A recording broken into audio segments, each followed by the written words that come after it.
Merci. Bien que Non Oui est le dernier de la trilogie, en fait, sa naissance a été tracée depuis 2011, depuis le moment où j'ai pensé à traiter de cette thématique douleur et résistance. Donc, voilà son cheminement, il est là.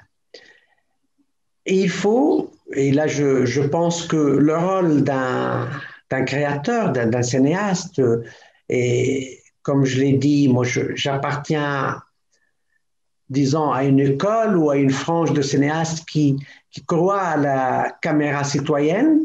Donc je mets ma caméra à la disposition de mes concitoyens pour prendre conscience, pour que on assure ensemble nos droits et nos devoirs. Donc, nous avons des droits et des devoirs envers les Tunisiens noirs qui ont été malheureusement persécutés par l'État lui-même, par l'histoire, par la géographie, par l'économie.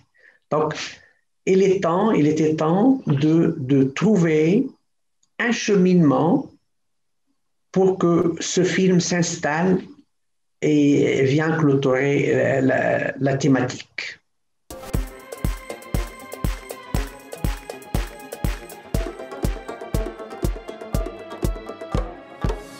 Il faut dire que il y a un impact social très répandu, très ancré, parce qu'il y a une sorte de solidarité envers avec une victime, un ordinaire, John Lloyd.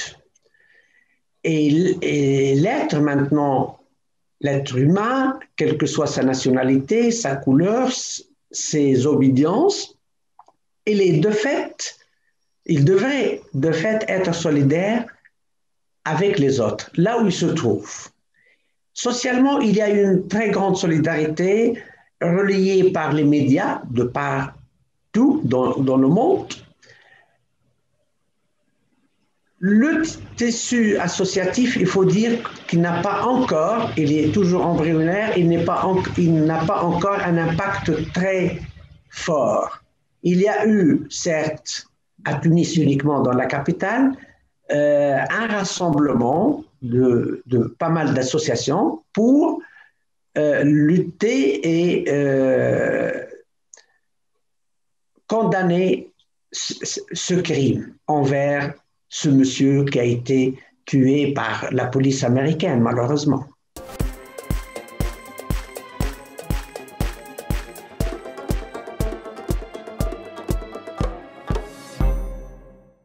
Quand je parle d'État, je parle de la Tunisie indépendante, depuis 1956 jusqu'à récemment, c'est-à-dire même jusqu'à quelques mois passés, on a maintenant le premier ministre de couleur noire. On n'a jamais eu dans les appareils de l'État, quel que soit le grade, sous-préfet, préfet, ministre,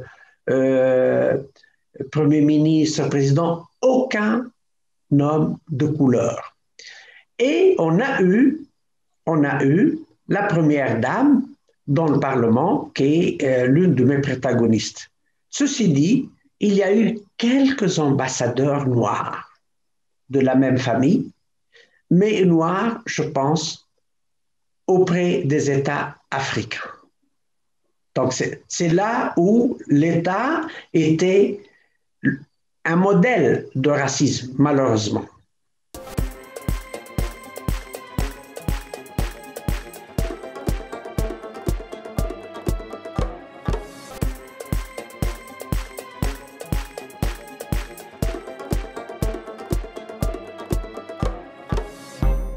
Les lois sont nécessaires pour lancer ou aller vers un objectif, mais elles sont insuffisantes.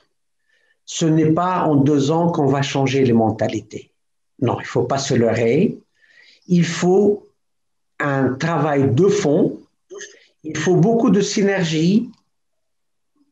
Les médias, l'art, l'école, l'État de par ses lois, le citoyen en tant qu'être ordinaire à travers ce comportement pour qu'on puisse atteindre l'objectif souhaité, estimé.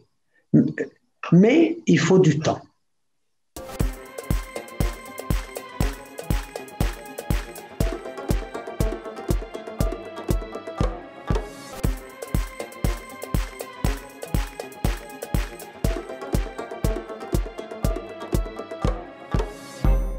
En fait, je trouve qu'il y a plusieurs questions dans votre question. Je vais y revenir, j'espère, une à une. Je commence par la langue. D'ailleurs, toutes les langues du monde, à commencer par la langue que nous parlons maintenant, la langue française, elle est bourrée de mots rabaissants. Jeudi noir, vendredi noir, une nuit noire. Et on colle tout ce qui est mauvais à cette couleur noire. Ça existe dans les autres langues, y compris la mienne.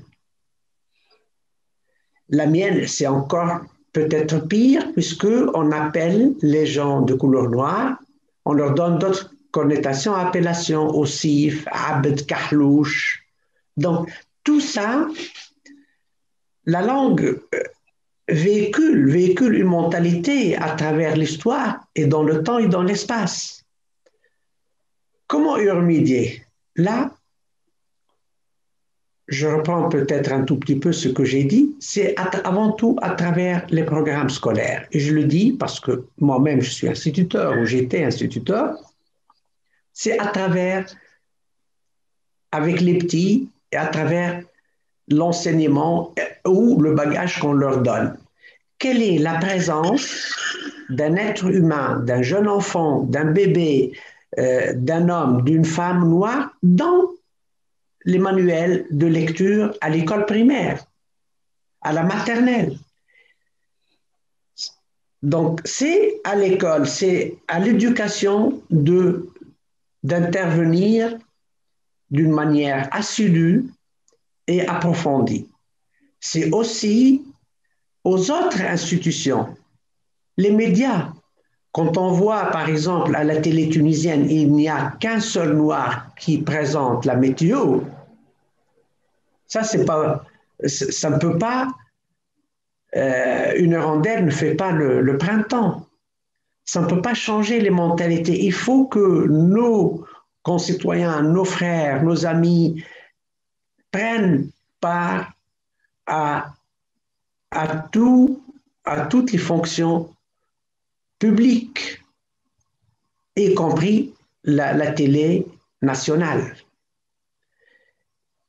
Il y a aussi tout ce qui est d'autres institutions, les arts. C'est vrai, on a parlé de Thawrat al-Zinj, la révolte des Noirs, depuis les Abbassides jusqu'à nos jours, on en parle à travers le théâtre. Il faut multiplier ce genre de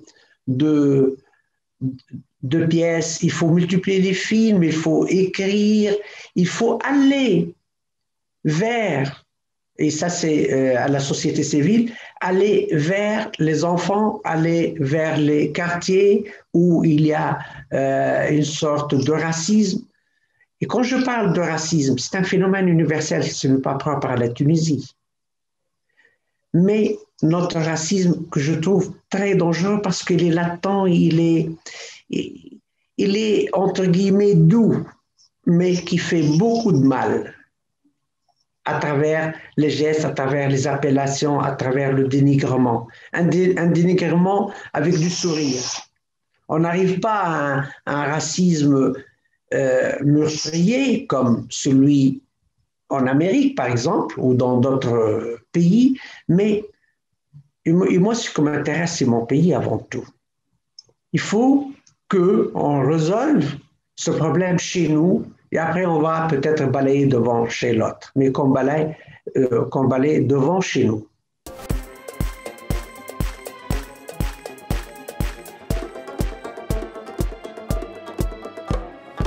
Au Maroc, il n'est pas encore arrivé. Malheureusement, à cause du Covid, le film, il est allé dans plusieurs festivals.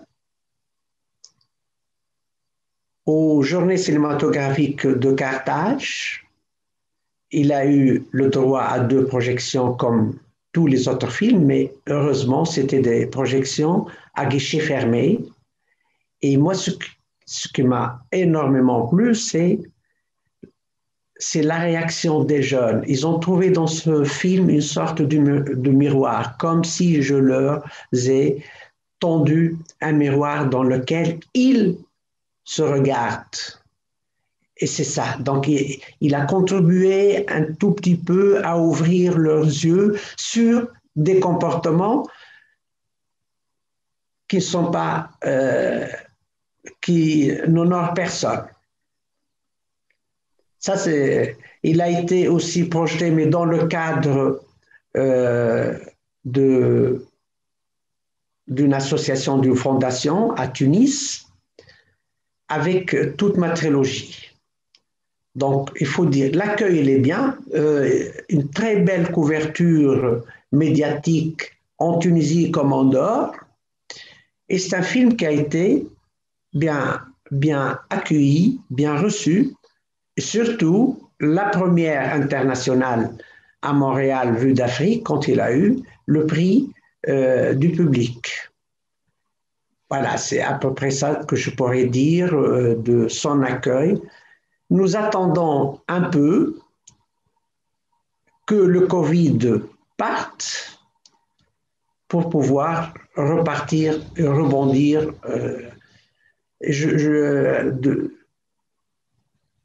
rebondir comme il se doit. Je trouve aussi que ce film, pour moi, je l'ai conçu pour les amphithéâtres, pour les classes des lycées et pour les quartiers. J'espère qu'on trouvera des partenaires pour réaliser ce désir ou ce rêve. شكرا جزيلا بارك الله فيكم الكل وتحياتي ومهرجان ناجح إن شاء الله. Merci tout le monde. Merci beaucoup. Au revoir. Au revoir. Au revoir.